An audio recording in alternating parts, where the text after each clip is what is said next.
आप सभी को होली की बहुत बहुत शुभकामनाएं। मैं आप लोग के हास्य कविता सुनाने जा रही हूँ। शाम को जब पति घर में आया, घर अंधेरे से था नहाया। पत्नी सोफे पर ओढ़ी पड़ी थी, क्या हो गया मुझसे, मैं सोच के घबराया। पत्नी अब मुझे देखकर रोने लगी, वो बुक्का फाड़कर। डरते डरते पति ने पूछा, क्या हो गया, क्या तेरी मम्मी का एक्सीडेंट हो गया?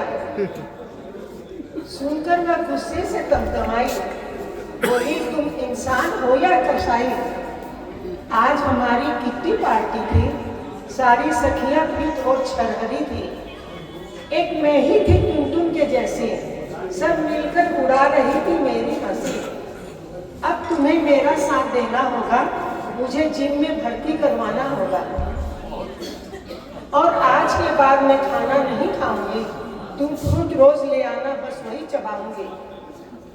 मैं तुम्हारे लिए भी कुछ नहीं बनाऊंगी, अगर बनाया तो खुद को रोक नहीं पाऊंगी। कुछ महीनों के लिए तुम भी त्याग कर देना, मेरे साथ अपनी सेहत भी दुरुस्त कर लेना। हमने शीशे में खुद को बार बार देखा भाई, हमने शीशे में खुद को बार बार देखा भाई। दुबले पतले शरीर में कहीं चर्बी नजर न आई। बीबी का हुक्म सुबह शाम बजाने लगा, कुछ दिनों की बात है सोचकर दिल को समझाने लगा। थैला भर के रोज घर में लाऊं भांति भांति के फल, बीत चुका है साल मगर निकला नहीं कोई हल। बैठी बैठी घर में वो ढेरों फल खा जाती, कमजोरी का रोना रो के दिन भर सोती रहती। मुझसे कहती, तुम तो बाहर खाकर आए होगे, छोले भटूरे टिक्की समोसे खूब चबाए होगे।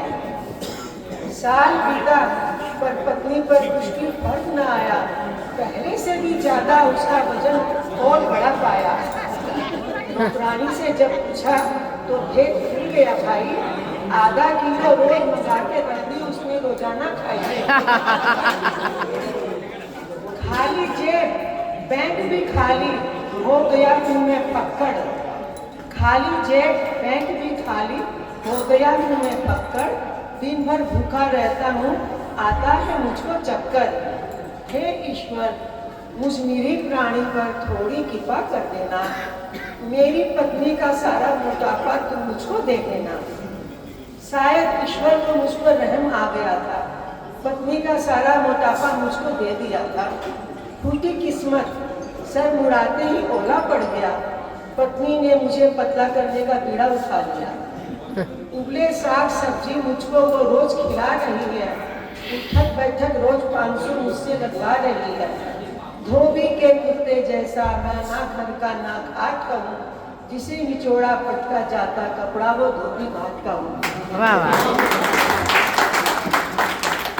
बहुत सुंदर, बहुत सुंदर। ये आनंदमय